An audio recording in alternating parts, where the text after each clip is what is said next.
Bienvenue dans ce module de conseil en images. Tout d'abord, pourquoi ce module? Et pourquoi être conseillé au niveau de son image?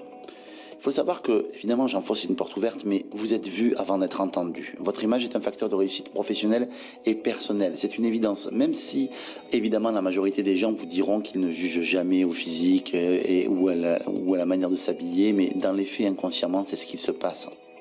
Si demain vous postulez pour un poste de commercial et que vous y allez avec une salopette trouée, il est évident que même si vous êtes le meilleur commercial de la Terre, votre employeur va automatiquement se faire une idée sur votre image et ce sera une idée négative parce que ce ne sera pas congruent.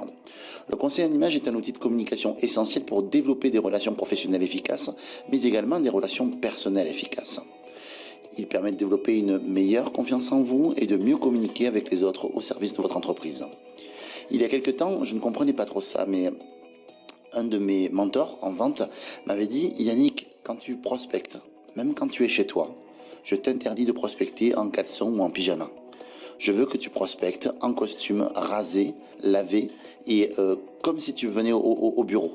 Même si tu fais ça de chez toi, même si tu es en home office, je veux que tu fasses ça. » Et il avait fichtrement raison. J'ai fait les deux tests et je peux vous dire que j'avais de bien meilleurs résultats quand j'étais habillé en costume. Pourquoi? Parce que j'avais la posture, j'avais le costume qui allait bien avec la fonction que je faisais dans la journée. J'étais habillé en costume, j'étais en position de travail, j'étais en dynamique de travail, j'étais beaucoup plus confiant et du coup j'étais bien meilleur et bien plus efficient.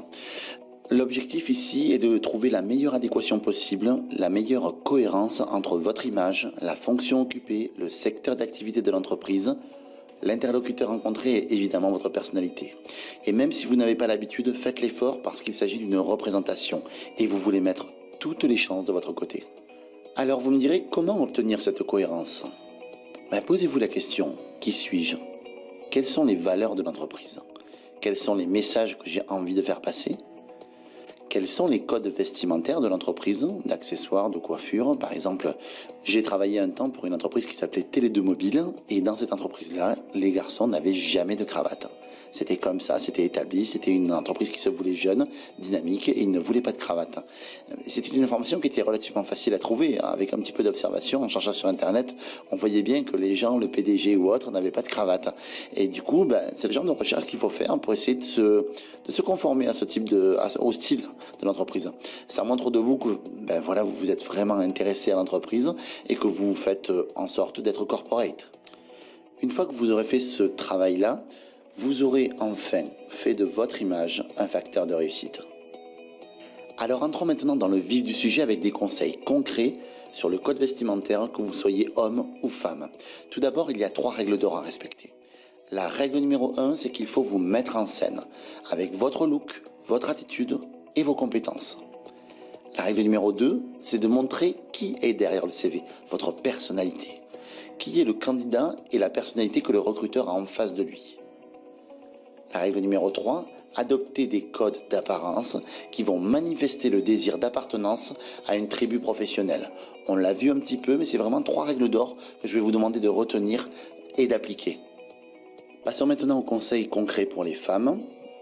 Donc l'idée c'est d'être naturelle et élégante, avec une tenue intemporelle de type tailleur, pantalon pour une image classe et élégante, un maquillage léger et nude, c'est-à-dire couleur de peau, une manucure naturelle sur des ongles propres, donc pas de vernis à ongles trop clinquant, une hygiène dentaire irréprochable, des cheveux propres, un parfum léger et un brushing impeccable ou des cheveux attachés avec soin.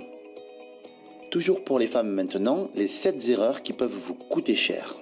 Assortir par exemple son maquillage à sa tenue, par exemple une veste bleu roi avec un bleu sur les paupières, un maquillage criard, lèvres rouges, on l'a dit tout à l'heure, des ongles longs ou sales, un look trop sexy, un décolleté plongeant ou les bras nus qui ne font pas très professionnels. Des cheveux gras mal peignés avec des racines visibles, un parfum entêtant et porter un jean ou un leggings. Passons aux hommes, nous vous voulons sobres et charismatiques.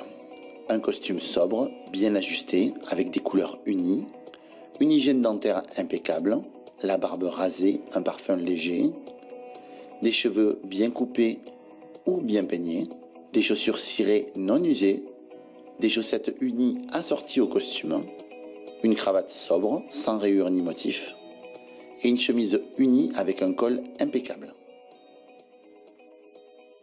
Passons maintenant aux erreurs à éviter pour les hommes. Éviter les barbes mal rasées ou irrégulières. À bannir les chaussettes de sport blanches ou avec la tête de Mickey dessus par exemple, ou Minnie ou n'importe quel cartoon. Les costumes trop petits ou trop grands. Et les chaussures au bout usé et mal ciré.